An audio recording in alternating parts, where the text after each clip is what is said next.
One day, as the children were going to school, father and mother said to them, "Now, this afternoon we're going over to your grandfather Hare's place, so instead of you coming home, you cut across the field and go across to his place. We're driving around and we'll already be there, and then we'll bring you home when we come home in the wagon." So this the children did. But Ring, not knowing the arrangement, that night after the time came, he was at the meeting place of the children, but they were not there. After a long time, he came back and picked up the scent of the horses on the road and followed the scent along the road until he came along close to where grandfather's place was, which he knew very well. So they cut across the field to grandfather's. When he reached grandfather's place, it was dusk in the evening. We had already gone home, and we were going around the road as he cut across, and he missed us completely.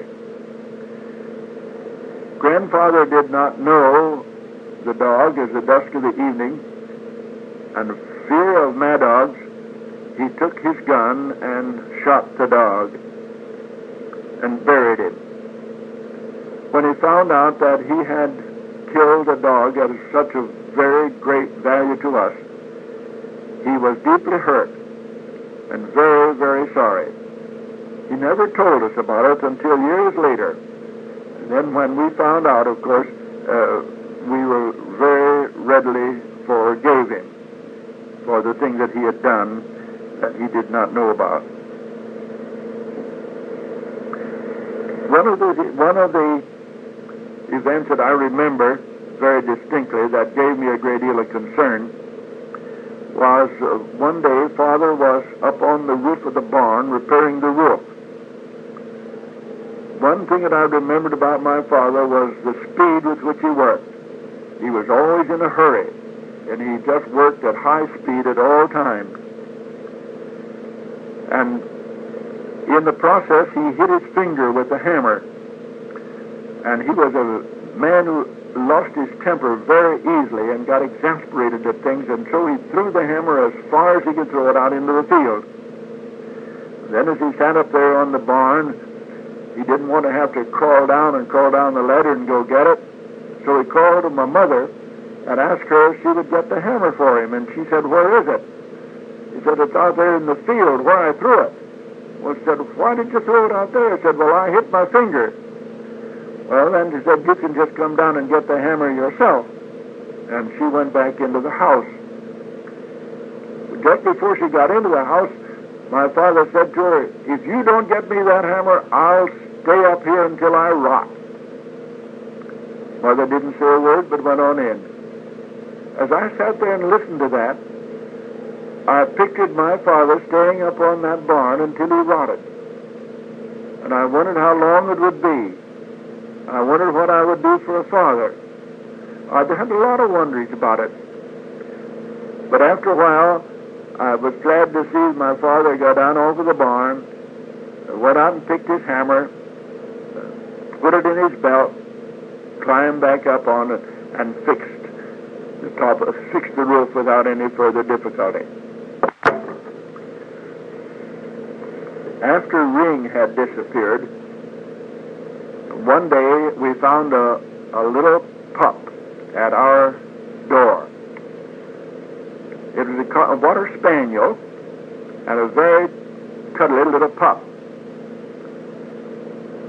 We wanted to keep it, and Father said, of course, since we had no dog, we could keep it. And Tom, the brother just younger than myself, somehow or other got in bad to that dog.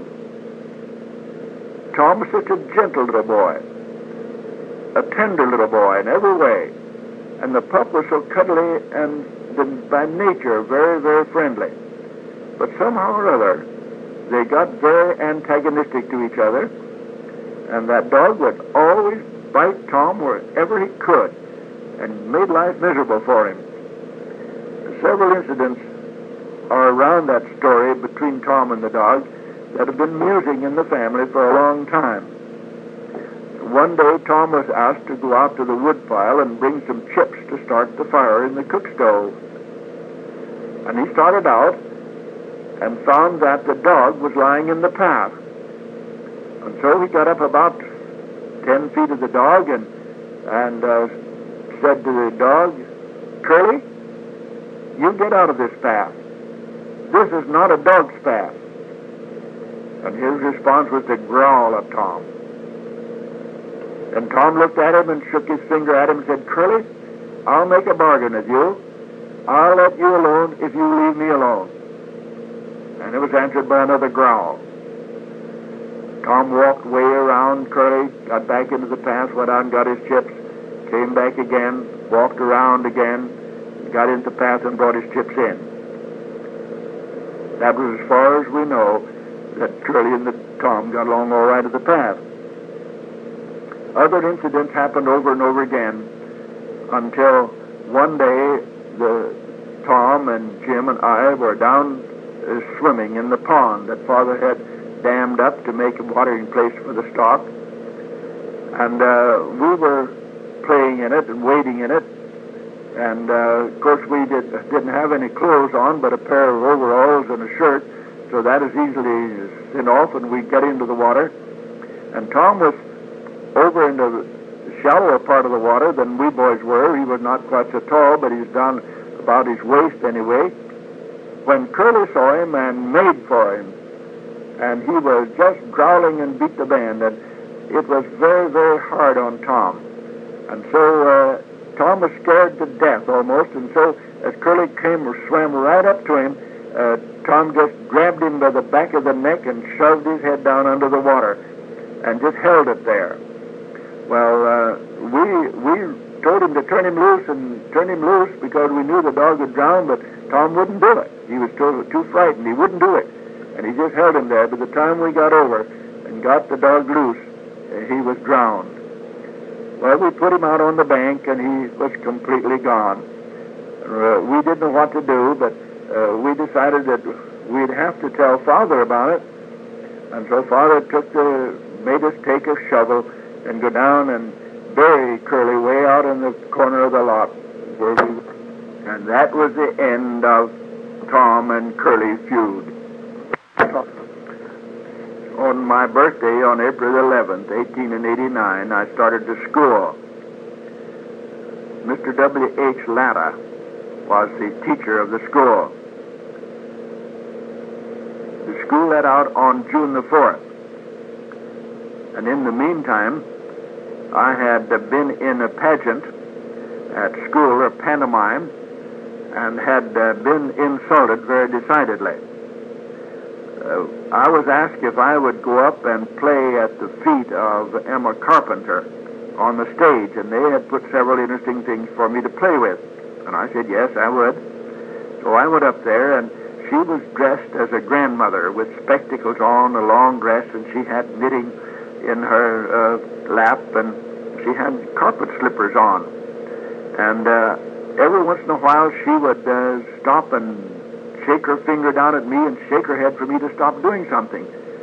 But I didn't know what it was I was doing, and so she kept doing that, and 2 or 3 times, and then all at once she picked me up and turned me across her knee, took the slipper off, and gave me a spanking. Well, I had not done anything, and I couldn't understand what it was, and I was as angry as a boy could get, and it took me a long time to get over it. But at the end of the year, we had an exhibition, that they called it at that time, with the school exercises, and I had been asked to memorize a poem. And so I was asked to recite it, and I got up and recited it. It was this: God made the little birds to sing and flit from tree to tree.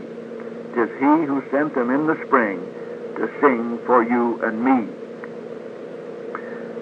After the exhibition was over, the children got rewards of merit.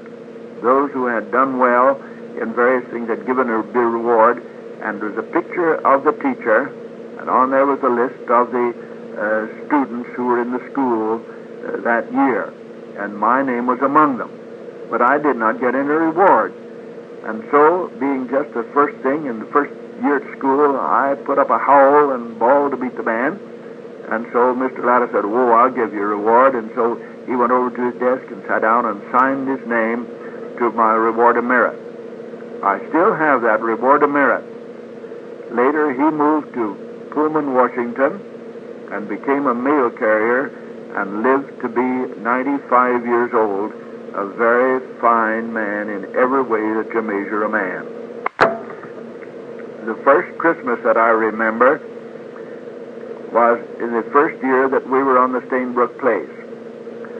There was a preacher in the neighborhood who was also a farmer, and people liked him very much because he was such an honest man in every way, and his message was very simple. And so once in a great while, the parents would go to church, but I never went. Christmas time came, and we were told that if we went to the Christmas tree, that we would be given a sack of candy with an orange in it. Well, that was the lure. So we hitched up the team to the wagon and had straw in the wagon and blankets all in there that we children sat in the back. Mother and Father sat up in the front seat with a hot brick under their feet because it was bitter cold. And we drove down the 2 miles to the trading post to the Christmas tree. It was a beautiful Christmas tree. It had on it candles, and people knew how to handle fire in those days, and so they didn't put in candles on where anything would get on fire.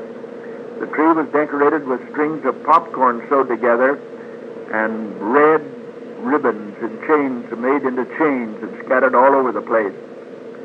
Then there was a light above, which was from the church light. It was a very, very interesting service, but all I remember was about the service was that I got my bag of candy and the first orange that I ever got in my life. Well, my mother told me that I could eat the candy on the way home, but to save the orange for tomorrow because the juice had run out on me.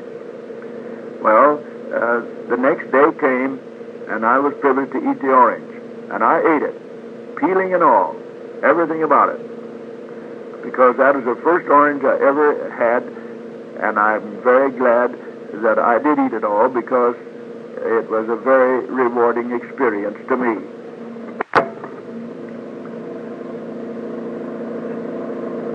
One of the things we enjoyed was Easter, because we always hid Easter eggs. And each boy could have his own hiding place as long as somebody else didn't find it.